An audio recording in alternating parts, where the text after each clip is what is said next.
Hello వాటి family అందరూ ఎలా ఉన్నారు? మేము కూడా బాగున్నాం. Welcome back to my channel Saveera and Sahasrata vlogs. So చాలా రోజుల తర్వాత మళ్ళీ లాంగ్ వీడియోతో ఇలా మీ ముందుకు వచ్చేసాను. అండ్ ఈ వీడియోలో నేను చెప్పేది ఏంటంటే, మేము కాకినాడ వెళ్తున్నాం అని చెప్పాను కదా. సో మేము ఈసారి రోడ్ జర్నీ అయితే చేసామన్నమాట. సో ఆ ఎక్స్పీరియన్స్ మీ అందరితో షేర్ చేసుకుందాం అనేసి ఈ వీడియో. అండ్ ఈ ట్రిప్లో నేను ఒక సత్యం అయితే తెలుసుకున్నాను. అదేంటి అనేది ఎండింగ్లో చెప్తాను. సో స్కిప్ చేయకుండా వీడియో అంతా చూసేయండి. అండ్ సుత్తి లేకుండా గమ్ముగా చెప్పేస్తాను, ఓకేనా? సో మేము ఇక్కడ ఏమంటారు 18th ఈవినింగ్ స్టార్ట్ అయ్యామన్నమాట. ఫస్ట్ ఏంటంటే, కొనుక్కున్న కొత్త కార్లో the first time long journey చేసాము. ఇదివరకు కార్ ఉంది, కాకపోతే దాన్ని గాజు బొమ్మలాగా సిటీలోనే తిప్పామన్నమాట. అది ఎక్కువ ఆ కార్ ఎక్కువ లాంగ్ జర్నీస్కి యూజ్ రాదనమాట, పాడైపోతుంది. సో ఎందుకు పాడు చేయడం అని చెప్పేసి ఈ సిటీలో ఓన్లీ మా అమ్మగారి ఇంటికి వెళ్ళి రావడానికి మాత్రమే యూజ్ చేసేవాళ్ళం. ఇప్పుడు ఏంటంటే కొంచెం పెద్ద కార్ తీసుకున్నాం కదా, టాటా నెక్సాన్. సో లాంగ్ జర్నీస్కి ఇది బాగా యూజ్ అవుతుంది అంటే సరే అనేసి ఈ కార్లో మేము for the first time long journey కాకినాడకి అయితే వెళ్ళి వచ్చేసాము. వచ్చి జస్ట్ 2 days అయింది. ఈ వీడియో వెంటనే అప్లోడ్ చేయాలి, కాకపోతే వచ్చేటప్పుడు ఏంటంటే నాకు ఎందువల్ల ఏంటో తెలీదు, రైట్ హ్యాండ్ భుజం దగ్గర నుంచి మొత్తం ఇక్కడ ఫింగర్స్ దాకా తెగ లాగేసింది అనమాట. ఏం తేడా చేసిందో తెలీదు. అంటే పండగ రోజు అక్కడ మా మామయ్య గారు పనసపట్టు కూర ఐడియా ఉంటుంది మీ అందరికీ, నాకు తెలిసి.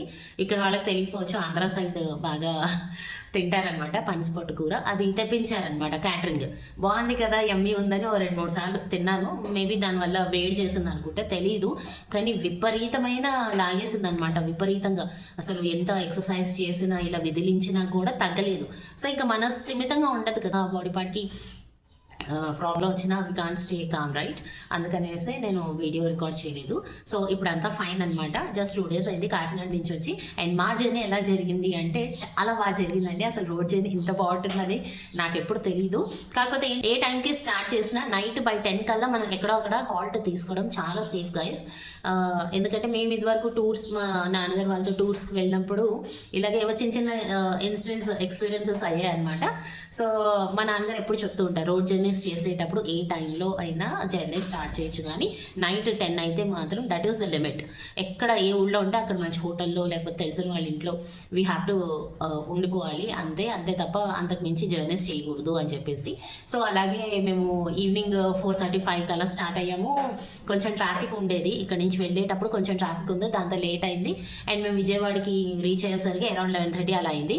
అండ్ విజయవాడలో మా మావయ్య గారు వాళ్ళ ఓన్ సిస్టర్, వాళ్ళ అబ్బాయి, కోడలు, వాళ్ళంతా జాయింట్ ఫ్యామిలీ, వాళ్ళు అక్కడ ఉంటున్నారనమాట. సో వాళ్ళ ఇంట్లో ఉండండి అని చెప్పేసి మా గురించి ఏర్పాట్లు అయితే చేశారు. అండ్ వాళ్ళు కూడా చాలా బాగా రిసీవ్ చేసుకున్నారు. అంత ఫార్మాలిటీస్ అన్నీ కూడా బాగున్నాయి. అంతే, అక్కడ ఉన్నాము night halt. And next day Ugadi రోజున అక్కడే రెడీ అయిపోయి మా పిన్ని గారు అంటే మావయ్య గారు వాళ్ళ సిస్టర్ నాకు పిన్ని గారు అవుతారు కదా.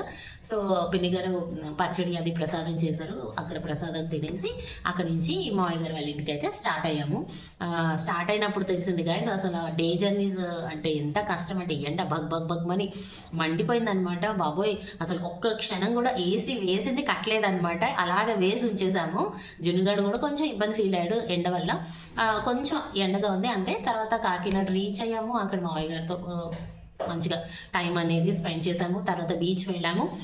బీచ్లో ఎలా ఎంజాయ్ చేసాం ఏంటి అనేది షార్ట్స్ అయితే పెట్టాను కదా, చూసి ఉంటారు మీరంతా. సో అలా ఎంజాయ్ చేసాం. అండ్ మేము 22nd మార్నింగ్కి స్టార్ట్ అయ్యాము. ఏంటంటే ఎర్లీగా ఇంటికి వచ్చేయచ్చు కదా అని చెప్పేసి. యాక్చువల్గా రిటర్న్లో కూడా విజయవాడలోనే స్టే అనుకున్నాం, కాకపోతే నాకు అడ్డు రావడంతో ఎందుకు వాళ్ళని డిస్టర్బ్ చేయడం, ఇబ్బంది పెట్టడం ఎందుకనేసి మేము ఇంకా ఇక్కడ ఆగకుండా కంటిన్యూస్గా ట్రై చేశారు మా హస్బెండ్. ఒక చోట ఇంకా సూర్యాపేట వస్తుంది అన్నప్పుడు ఒక చోట ఆగామన్నమాట. ఆగి కాస్త ఫ్రెష్ అయ్యి మళ్ళీ జర్నీ అనేది స్టార్ట్ చేసాము. కానీ చాలా బాగుందండి. ఏమంటారు, ట్రిప్ స్టార్ట్ చేసిన ఒక 2-3 గంటలు అయితే నేను టెన్షన్ పడ్డాను. అంటే టెన్షన్ ఎందుకు అంటే, యూజువల్గా మా హస్బెండ్కి కూడా లాంగ్ జర్నీ ఇష్టం, డ్రైవ్ చేయడం. అందులో కొత్త కార్లో వెళ్ళామేమో, ఆ మజాయే వేరుందనమాట, చాలా బాగుంది. కాకపోతే నాకు ఎందుకు భయం వేస్తుందంటే, గమ్మురి ఓవర్ ఫాస్ట్ వెళ్ళిపోతారేమో ఈయన, లేకపోతే అవతల వెహికల్స్ ఎలా వస్తాయి అనేసి భయపడ్డాను. ఆ తర్వాత జస్ట్ ఒక 2 hours భయపడ్డాను. ఆ తర్వాత ఇంకా మళ్ళీ అలవాటు అయిపోయింది. అండ్ చాలా బాగా ఎంజాయ్ చేశాను.